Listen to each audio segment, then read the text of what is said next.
We walked silently in the loud hallway. Nobody pushed or shoved to get past us. Isaac had power rolling off of him in waves. It wasn't like the power Asher had possessed.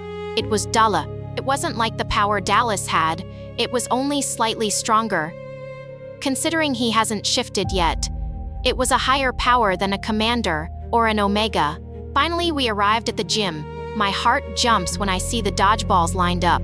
I absolutely love dodgeball. I could see a slight smirk playing on Isaac's lips. Gym coach had her clipboard in her hands, no doubt writing teams. Her blonde hair was thrown into a bun. A whistle hung around her neck. She had Langston High School colors on, black and red to be exact. "Go change!" she yelled, blowing her whistle, not even looking up from her clipboard. I sighed before pulling away front Isaac. I walked down the girls' locker room hallway and slipped into the locker room. "He's going to put us in teams," Caitlin whispered. "I hope I don't get put on Callie's team. I heard she's sleeping with the third in command," her friend whispered. I froze in my place. "Seriously? That's what people think? Actually, he's my mate," I laughed, stepping into view. Their eyes flickered to me. "Also, I'm the best player in here. I'm supposed to believe that how?" She rolled her eyes, putting her hair in a ponytail. "Just pray you're on my team," I snapped, going to my locker to change into our gym uniform. I let my anger roll off of me. I was not going to let her walk over me. She walked by me, flipping her hair, a smirk playing on her stained lips. All in due time. "Callie, are you okay?" Sam asked, walking into the locker room. "Caitlin and her slut friend are going down," I hissed. "By you? In dodgeball?" she questioned, raising an eyebrow. "Yes," I snapped, slamming my locker shut and making my way towards to the gym. I'm not big on people talking down to me. I've been a victim of her talk for a year now. It was really started to piss me off. Suddenly, I remembered April and how she stood up and beat the shit out of Megan Banks. I had never seen April fight, but I was amazed that day. Everybody was crowded around the list, looking for their name and team.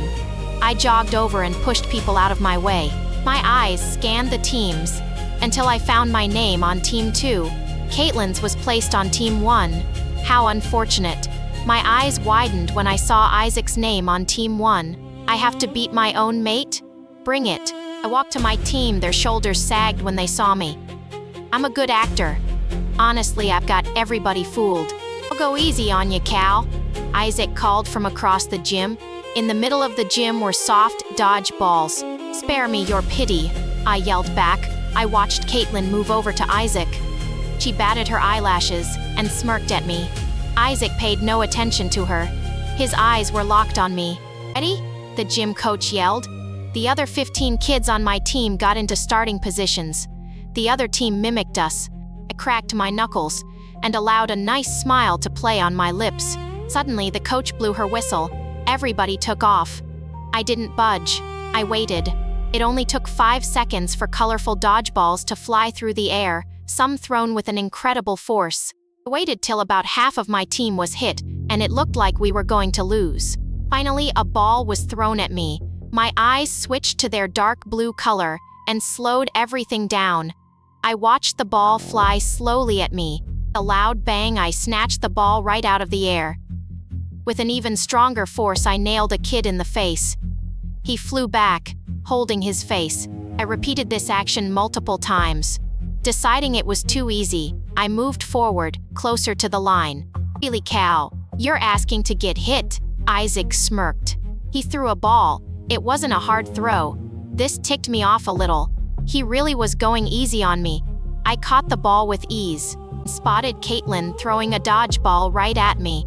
Quickly, I ducked and chunked the ball in my hands directly at her pretty little face. She was hit with a sickening throw. She lost her balance and fell flat on her butt. A cry escaped her lips. Blood slowly started to ooze out of her nose.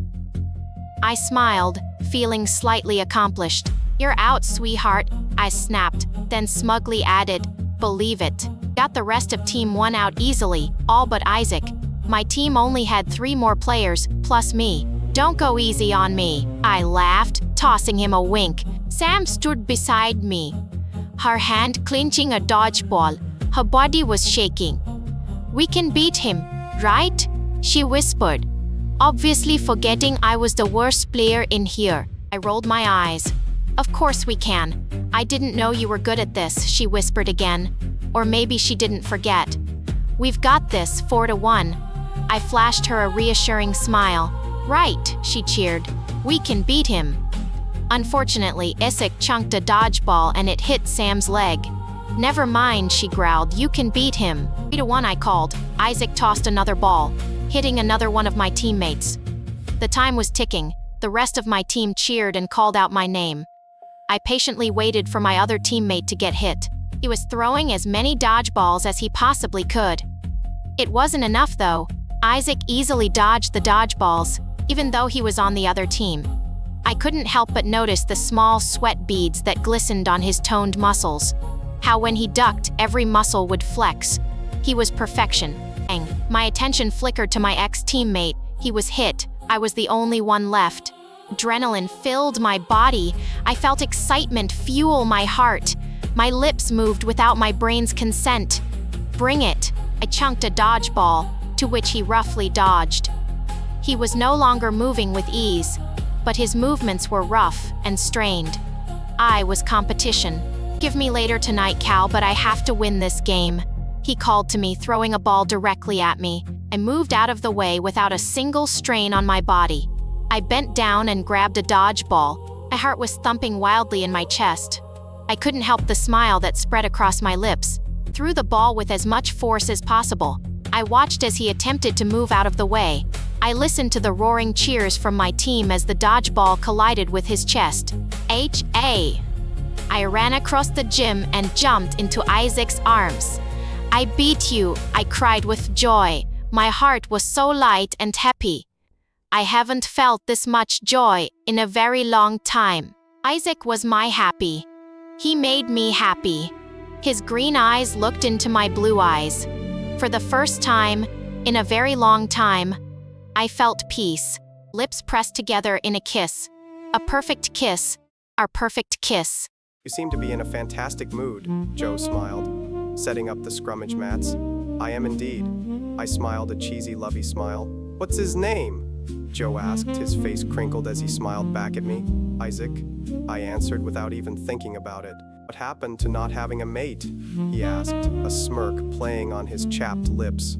The moon goddess has taken pity upon me. I smiled, putting my hair up. I see, he said, wrapping his hands in cloth. I did the same. Position, Omega?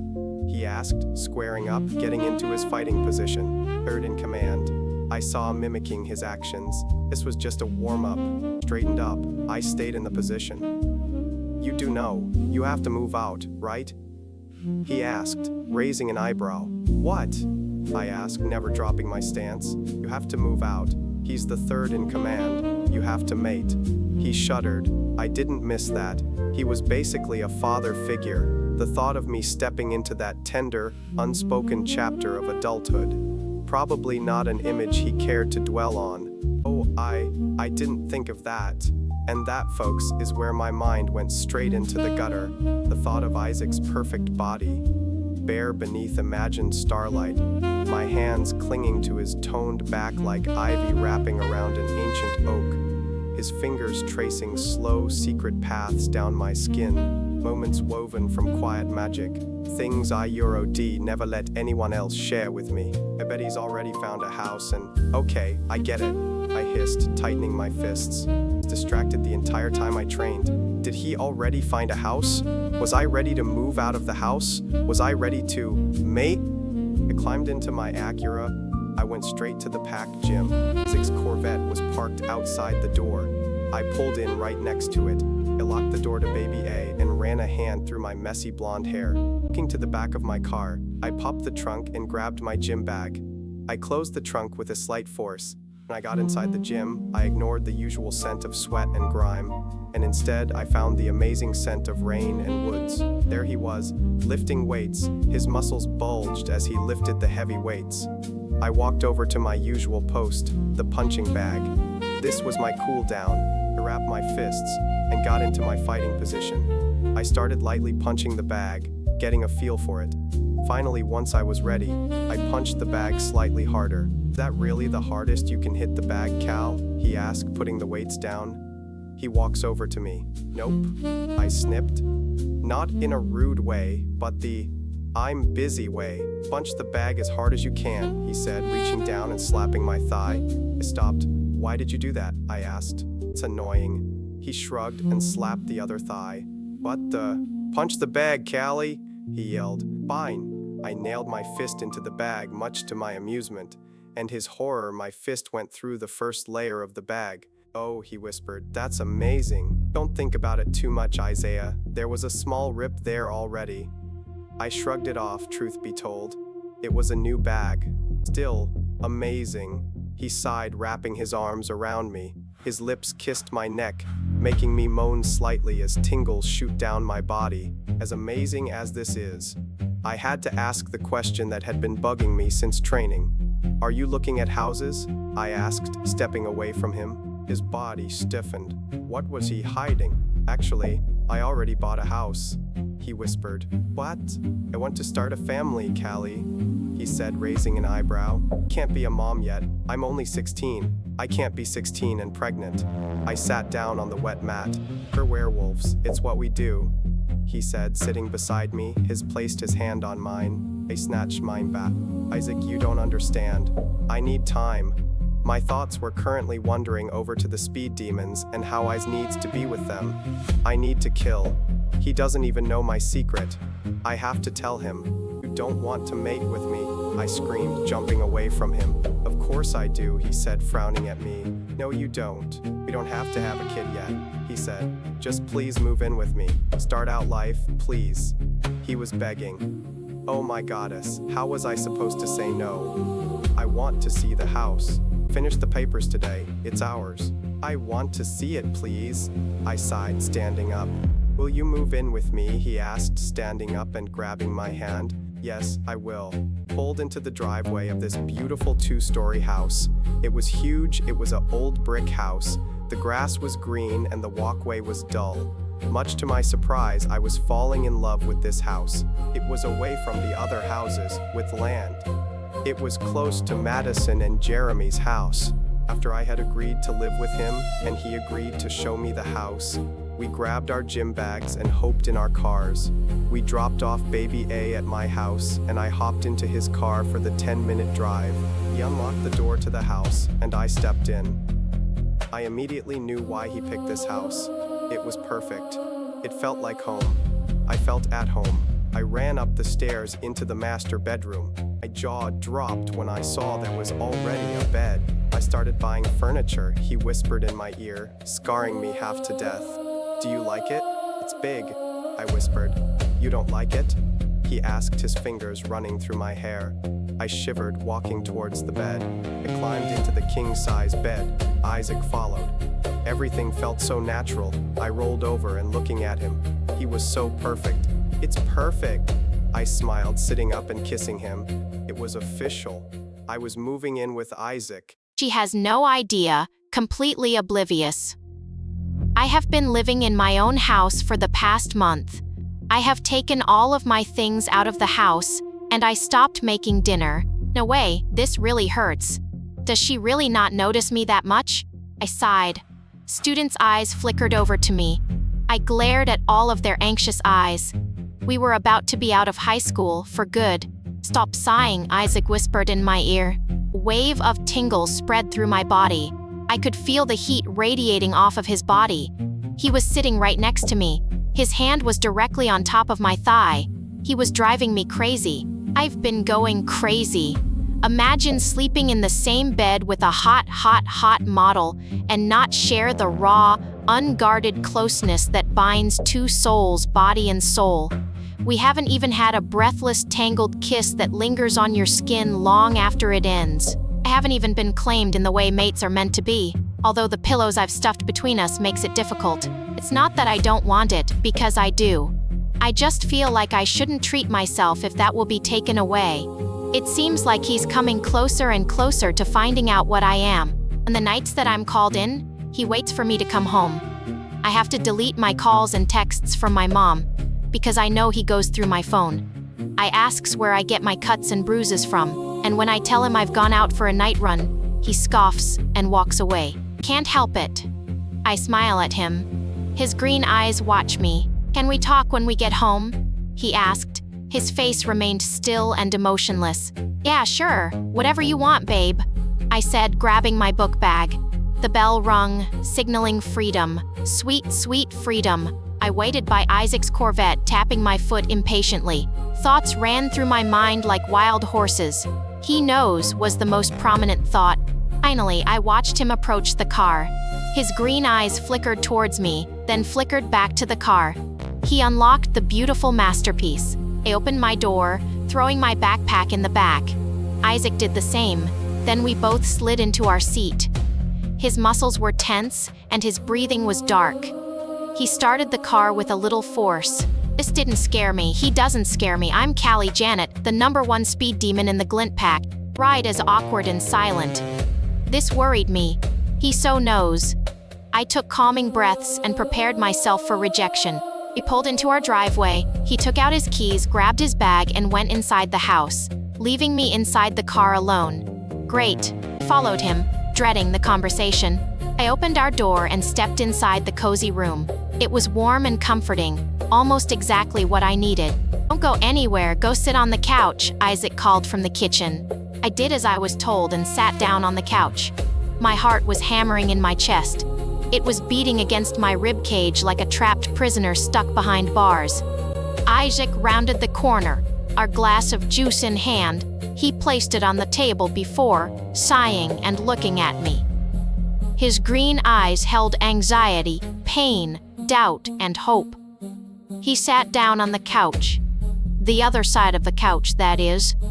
What did I do? I blurted out, my impatience getting the best of me. That's what I'm asking you, he snapped, lunging forward. He snatched my arm. You leave in the middle of the night. Sometimes you come back smelling like a male wolf. He sneered. His green eyes darkened. You think I'm cheating on you? I whispered, feeling my heart drop. Yes, he snapped, releasing my arm from his death grip. I'm not cheating you, I hissed, standing up faster than abnormal wolf. How dare you assume I'm cheating on you? I'm left with no other choice. He snapped, letting some of his anger out. Is this why you won't share that deepest, most intimate part of yourself with me? Or claim me as yours, the way mates do? He looked taken aback by words. Shock scribbled all over his face. Looked taken aback by words. Shock scribbled all over his face. Yes, I'm not cheating on you. I would never cheat on you, I said softly. My words were completely sincere. I scooted over to him, my small, pale hand reaching out for his tan one. I wouldn't. So why do you go out so late at night? He asked. His eyes watched my face cautiously. Felt my chest tighten up. Should I tell him? I think I have to tell him. I'm not who you think I am, I whispered. My face flushed a pink color. And tell me, he whispered, gripping my hand back. I glanced at him, fear holding me back from telling him what I am. I couldn't tell him, could I? I don't know, I whispered. I'm your mate, he hissed, his eyes icy cold. What could be so bad that you can't tell me, I'm trying to have a life with you. You run out at night, keeping secrets, coming back with different scents. I want a family. I need my third-in-command female. I need my mate. I need you, but I can't have you. If you don't trust, I won't love you for who you are. He grabbed my hand, his eyes warming up a little bit, his face relaxed. You won't want me, I cried. Yes, folks, I cried. A warm tear tricked down my cheek. It dropped off of my cheek and landed on my hand. You're my mate. I'm always going to want you. I can't resist you. I don't want anybody else but you. All of you.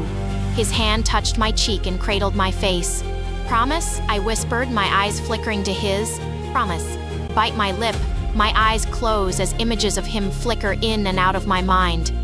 I could see our future. I could see him with me. I could see little dirty blonde kids running around in a meadow. Smile spread across his beautiful lips.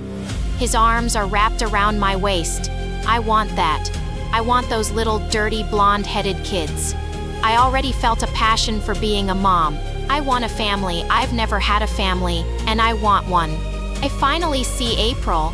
her dark brown hair wavy, her green eyes meet mine. I could see so much of Isaac in April. My heart ached for the loss of my best friend. I haven't talked to her since she left. I know she talked to Sam and Dallas, whom have shifted and found their mates. Without opening my eyes, I whispered my dirty secret. The thing that I'm both ashamed and proud of. Something that bonds me to history. Something that is a part of my blood. I'm a murder. Dark emotions swirled inside of me. My body was an emotional wreck. I had so many feelings swirling and fighting to have itself known. My heart hurt with every beat. I am losing myself. The office was completely dark. It soothed my soul. I felt pain all over my body. It throbbed with every second that passed. Love held me close to the bright memories I had with Asher. I kept replaying Krona's death in my mind. The blissful snapping of her neck comforted me. Her body falling lifeless gave me power. Her body turning cold made me feel alive. It, of course, wasn't enough to make me feel like I had gotten enough revenge. I wanted too many people dead. I want all of the rogues dead. I couldn't handle the thought that such terrible people could get away with killing an innocent person just because they wanted land. It was cruel and unfair. It burned me with anger. I've got to hand it to you. It was a beautiful kill. Miley scoffed, pushing herself off a wall. I wasn't going to act like she was there. I knew she had been standing there hours now. My eyes flickered to her now. It was the first time I acknowledged her presence. Couldn't have done it any better, if we are being honest. She sighed, taking a seat in front of my desk. I just stared at her. I held everything on the inside. My face was blank and lifeless. Did she want me to talk back? I was in awe when I saw your clean mess. She crossed her legs. Her face was stone cold. It was perfected over the years. How do you feel? Dead. My voice was raspy and dark. It was almost even scary. She speaks. She fake gasped, a slight smirk playing on her slightly dried lips. I just blinked at her. How could she think I would find anything amusing? How on earth would she think I would find any joy in her pitiful jokes or snarky comments? Miley's face fell only slightly. You should feel numb. When your mate dies, you don't feel anything. You feel numb, almost incapable of having any emotions, and if you do, they're only halfway there. You will never be a complete person again, she whispered. Her eyes looked sad. Well, that statement is wrong. I wish I felt numb. I feel nothing but pain, and all of my emotions hit me like a damn punch in the face. I screamed, slamming my hands on the desk. What? She whispered, her face turning pale. Don't make me repeat myself. My mate is dead, and I wished I felt nothing. More hot tears trickled down my cheeks. I was tired of the pain. I was ready to die. Unless what? I spat, rolling my eyes. Asher's not dead, and you are feeling his pain, she whispered, uncrossing her legs. What? My voice came out broken now. Could he possibly be alive? And the Rouges, there's so many of them. She jumped out of her seat, her hands going to her hair. What? I asked again. It was a whisper now. Pure shock and fear running through my body. Yes, your old pack was attacked when their new alpha took his position. Their speed demons took them all down, but there's more. We have been getting called more and more often. April. What? I cried out. I was too shocked to move. Asher's alive, and the Rouges are building an army to take down the major packs. I sat frozen in my spot. Could this be true? Could my mate actually be alive? If he is, and Miley is right, how much longer does he have? I have to find him. I need you to send out all of Speed Demons and find out where the HELL they're hiding. I screamed, standing up. Adrenaline rushed through my body now, putting me in Luna mode. I picked up my cell phone, paused and looked at Miley, who still stood there waiting on more directions. I'm glad she is, because I have more. I also want all of our trackers to catch Asher's scent. You find his scent and you find them and my mate. You're dismissed. Who are you calling? She asked, reaching into her pockets and pulling out black gloves. I'm calling the Glint Pack, and I'm calling the Shine Pack. Alpha Chant and Luna Tyra will be a great help in what I have planned. And what's that? Something along the lines of a werewolf army. I'm not going to lose me, mate, I hissed, waving my hand at her. You're dismissed. What? He asked, his voice hardly a whisper. I kill people, Isaac. I am a speed demon. I bite my lip a little, waiting for another response. His face had turned pale, and his breathing hitched. I waited for him to yell and tell me he was going to leave. But he just sat there, his bright green eyes looking into my blue ones. I kept imagining our kids running around this house, their laughter like music. But with every breath I took, and every second that passed, that image was slowly starting to fade. How did I not guess it? He breathed out, his color returning. I accused you of cheating, but really you're just a speed demon? Jaw dropped. Yeah, I whispered, feeling my heart thudding in my head. His laughter both calmed and hit me with a wave of fear. You want me to explain what I am? I coughed, my voice slightly scratchy and out of breath. No, I know what you are. He shrugged his shoulders. Wait, you know? You aren't mad? I stuttered. I was shocked. I was forced to attend alpha school in order to trick the pack into believing I was the real alpha. We had this one class taught by speed demons. He shrugged. I don't understand why you didn't tell me. He grabbed my hands. Tingles spread throughout my body. I felt like sighing, but refrained. I was afraid you would leave me. I watched his face carefully. It remained emotionless. I also kept my face emotionless. Why would I leave you? His voice got soft, and he let his guard down. Pure emotions flooded from his features. My heart skipped a beat as his thumb rubbed the back of my hand. I'm a killer? I kill people? I whispered. I know my face was probably the one of shock, but I honestly couldn't help it. After so many years of perfecting my wall, Isaac has shattered it. I felt a warm tear trickle down my cheek. I looked away. His other hand shoots out and grabs my chin, pulling my face back to his. Kill people too, he whispered, his head slightly leaning down towards mine. It's my job. I love killing people. My voice cracked as another warm tear ran down my other cheek. My voice cracked as I said that I loved to do it, that I loved killing people. This doesn't make me love you any less. His lips crashed onto mine. Fireworks erupted over my skin as his soft lips moved with my own. I could feel passion and love in our rough but gentle kiss. Everything that was being held back now exploded. Tears streamed down my cheeks as his hot hand traveled up my thigh. His fingers played with the hem of my shirt. He lightly tugged, as if asking for permission. Instead of nodding my head yes, I made my own hands travel up to the neckline of his own shirt. I ripped it off, revealing his perfect chest and torso. His muscles flexed as he mirrored my motion.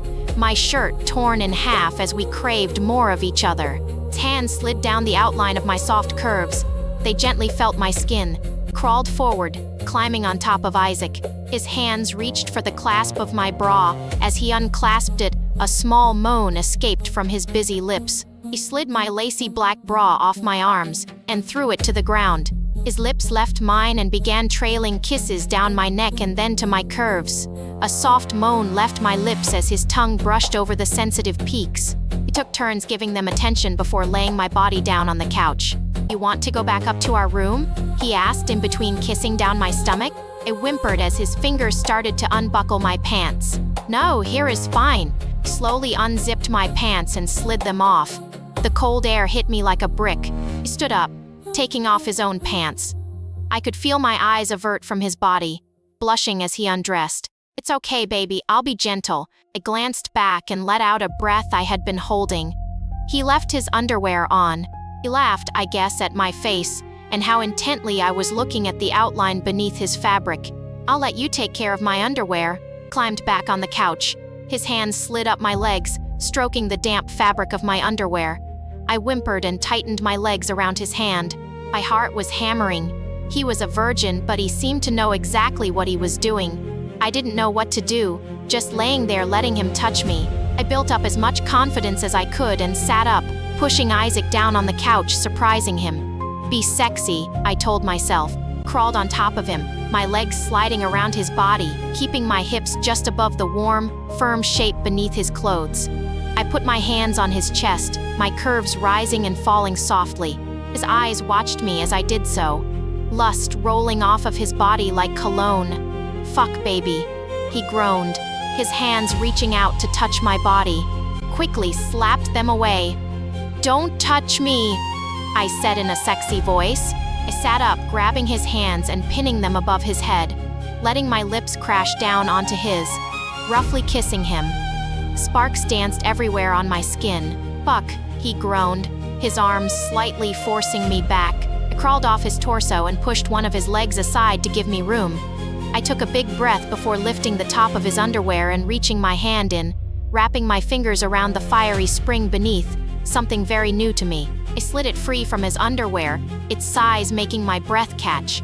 Isaac's hands clenched the couch as I bent down and brushed my lips over it. I continued to press soft kisses until I slowly took the tip into my mouth. Isaac moaned, but he didn't tell me to stop. I let more of it rest against my tongue, sucking gently as he groaned. "Okay, baby, stop," he groaned.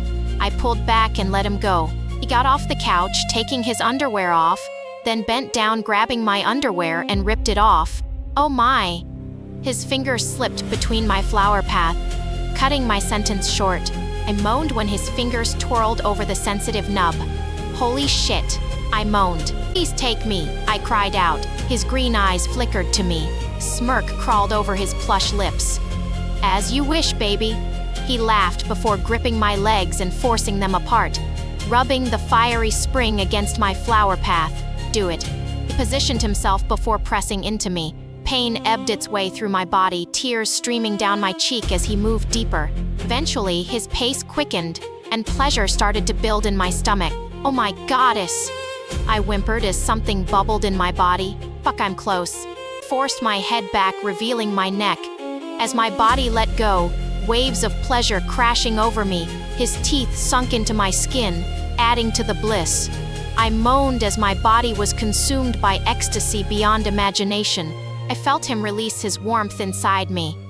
We laid there, our bodies still entangled and connected. He slowly slid his teeth out from my neck, more pleasure bubbling inside me. I moaned as his thick tongue licked the blood off my mark. He pulled away and laid beside me. I sighed, our sweaty bodies a tangled mess on the couch.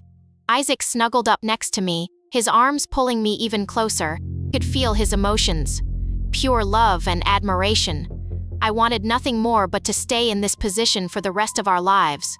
My eyes started to close when my phone rung. Moaning, I untangled myself from Isaac and got up. He sighed and followed me, grabbed my phone, scanning over the text, tossing it back into my bag. Isaac was frozen, his eyes glazed over. "Oh no," he whispered, his body tensing up. "You have to go too?" I asked. His green eyes flickered to my face, softening at the sight of me. "Yes, actually. We're going to the same place," he mumbled.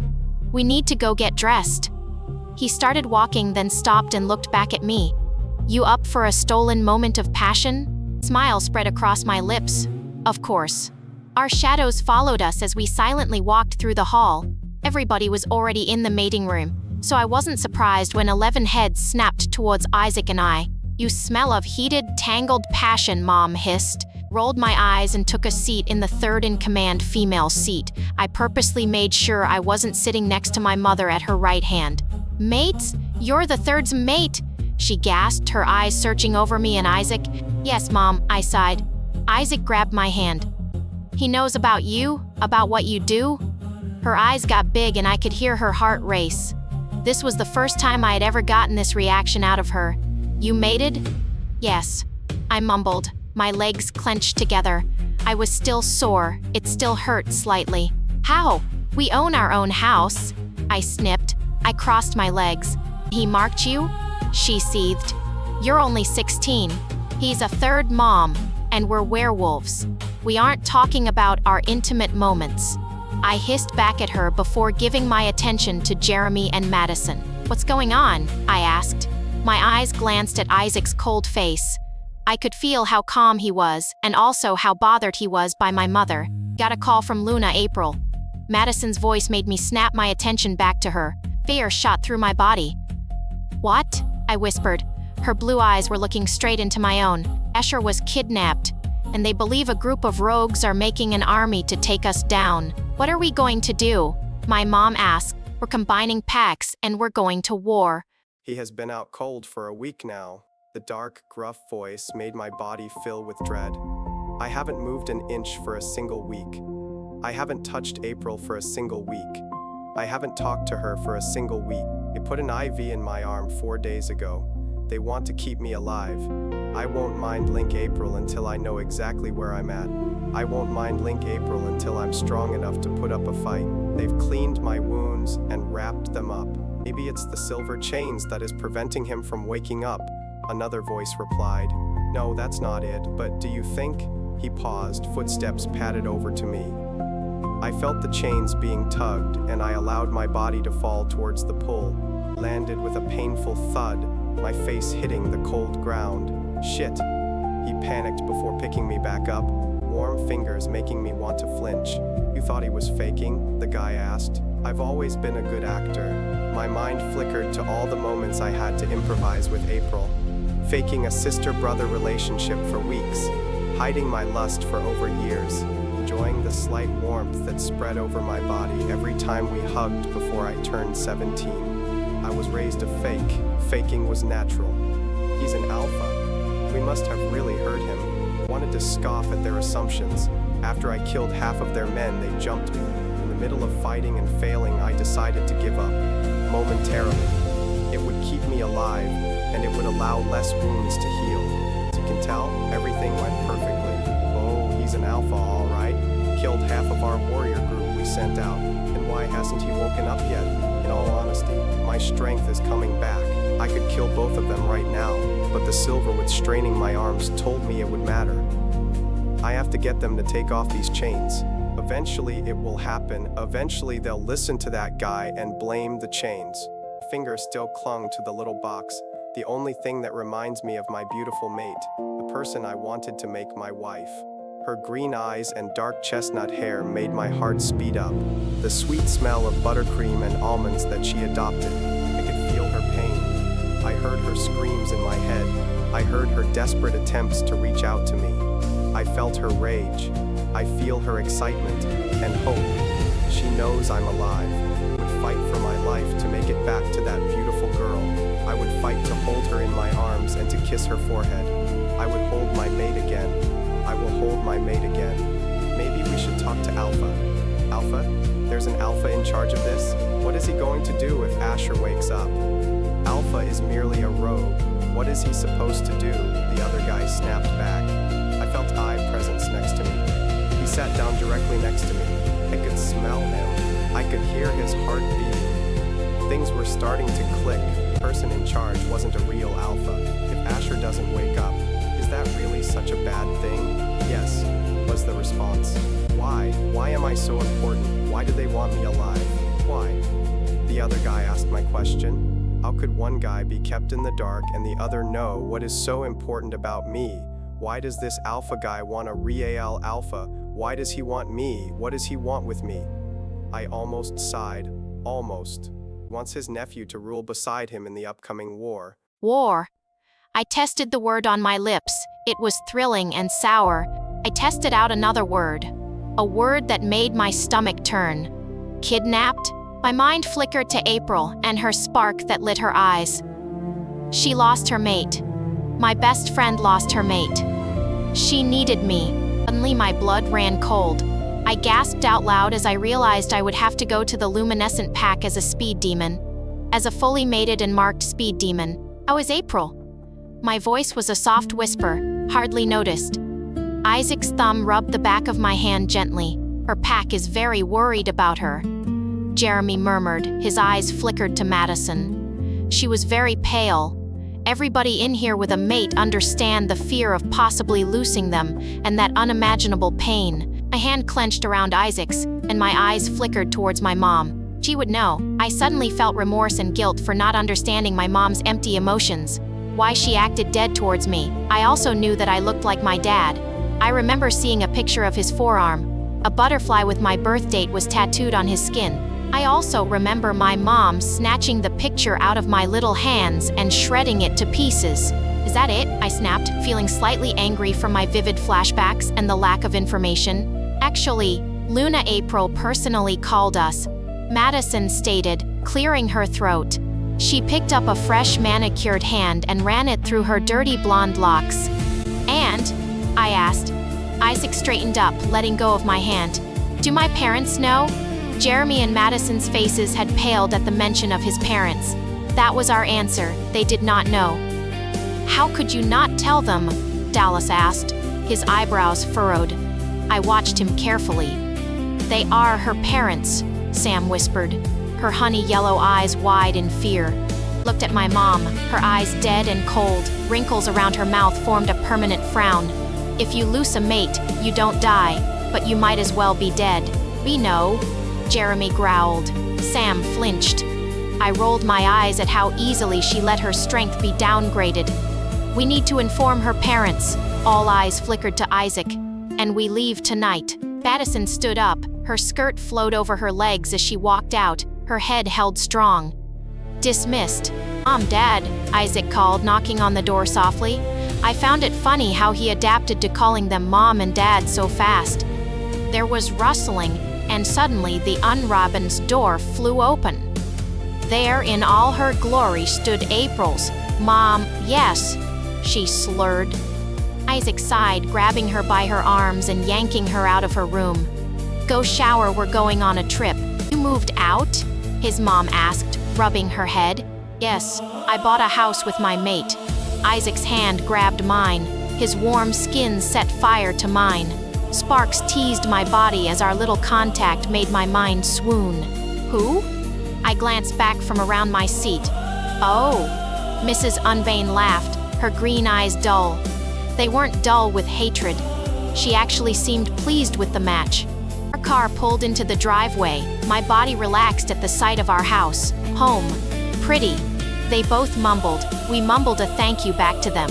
"We need to pack our bags. You can sit on the couch." My face paled as my eyes saw our Enetray outfits ripped and thrown on the ground from the tangled breathlessness of our earlier moments. It wasn't a problem. I had it picked up in less than a second. "Whoa!" Isaac laughed. I laughed with him, then shrugged. "Speed demon," I winked at him. Took all night and most of the morning to get to the luminescent pack. Our cars parked on the outside of the pack house. Alpha Chance and Luna Tyra, their speed demons, scattered around with bags in their hands. It was in that moment that the door to the pack house opened and a girl with red hair emerged from the house, her smoky gray eyes scanning the people of the packs. "Where's April?" I called. The girl's eyes snapped towards me. A smile spread across her face. Isaac's huge frame stood beside me, his shadow casting over my own body. "Thank you both for getting here by short notice. I assure you it is greatly appreciated." Her face turned into one of worry as she prepared herself to say something else. "Luna April has assigned me to take everyone to their rooms. I was also asked to look for Callie?" she questioned, her eyes searching the crowd. "I will be taking Callie." A girl emerged from inside the house. Her hand shoots out, pushing against Isaac's chest. My own hand snatches her hand off of my mate. I flipped her, feeling her body roll over the back of mine. She landed on 2 feet, her knees bent, her hand still in my own. She stood up, a sickly smile etched across her pale lips. "She asked for you." Her eyes flickered toward Isaac. "I'm sure she'll accept her own brother accompanying me," I whispered. "Luna April is very sick. Maybe receiving the news of your mating won't be a good thing at the moment." Her eyebrow raised. "Fine." I let go of her wrist, my fingers leaving a print on her pale skin. I turned to Isaac, kissing his cheek. I then followed Miley, leaving Isaac growling. Miley led me through several halls. A skip in her step, she hummed a song that I couldn't recognize. "Such a pleasure to meet my only match," she exclaimed, spinning on her heels. "Not mutual." She winked at me, her white teeth making me want to punch her in the face. My silence was her answer. "Not one for talking, HMM. I have nothing to converse with you about," I snapped. "Fine, I see how it is. Then we will talk about April, as I am also her personal friend here." Her pace slowed. "She started throwing up this morning. Her balance has been thrown off. I don't know what's wrong with her." She shrugged. I could tell April was indeed a friend. Miley's face was concerned. We finally got to the door that had my best friend behind it. My heart skipped a couple of beats. We haven't talked in over a month. I reached out and turned the door to her office. Was met with a paler, nervous, but stone-cold dead version of my best friend. Her brown hair seemed dull and lifeless, as did her usual vibrant green eyes. April, I sighed, putting my bags on the ground next to the wall. I was also met with what I could only assume was the reason behind her nausea and dizziness. 3 heartbeats, not including my own. The third was a faint murmur of a beat. I looked at Miley, shaking my head a little.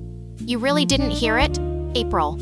I took a deep breath before giving her the best and worst news of her life. You're pregnant. Feet clicked towards me. These were a heavier set of feet. I've never heard them before. I felt my wolf shift inside of me, becoming uneasy. Suddenly, cold, clammy hands snatched my chin. My eyes snapped open immediately, meeting dark black ones. My, you've got blue in your eyes. He laughed, his voice was sick.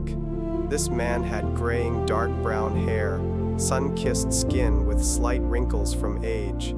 His eyes reminded me of Macon's. My lips pinched together in refusal to talk to him. One touch and my entire plan went down the drain. I could always mind link April. I wouldn't mind link her if I was you. He smiled. His dark eyes held mischief. I should congratulate you, he chuckled, patting my shoulder. You're going to be a dad. He shook his head. A smile etched across his dry, cracked lips. 17 and you're already a dad. He stood up. I was never a dad. He frowned before he passed back a forward. I need a hair in order for this entire operation to work, and my original plan was to take you as a baby, but word got out and you were switched. He growled, then paused before resuming his walk. Maybe that kid could have ruled my rogues. It was always a possibility. He shook his head. Always a possibility. Why didn't you take Isaac? My voice was scratchy but held power and authority. He wasn't my nephew, of course. He cackled, stopping in his tracks, then glancing at me. And what fun would it be to take somebody else's child and not my dear sweet brother's? Because I need April. She needs me. I almost pleaded. I maintained my authority, but not by much. Ah, yes, April. The moon goddess picked you out a feisty one. Killed my best half-blood. Snapped her neck clean break. I also didn't plan on you having a mate yet. You'll want to get back to her, I assume. He knelt down. His hands touched my check before it shot out and slapped the exact spot it touched. Should let her go now. It will only be more painful for you. What do you mean? I snapped angrily. Oh, Asher, I've played this game before. His laugh was menacing. Suddenly, he snapped his hands together, making me flinch. As soon as he made the clapping sound, another guy walked into view. His blue eyes looked so depressed. Frown lines etched his pale skin. His blonde hair seemed dull and not the brilliant color I knew it was.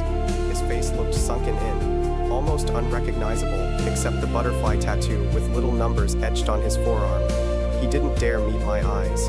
I'll make the same threat to you that I did to him. Let her go. Do as I say, or I'll kill your mate and child. I will do it. You mess up. He hissed, pointing at me. Then Callie's dad. I'll kill both of your mates and children. You better get to know each other. 4 lives are depending on both of y'all's good behavior.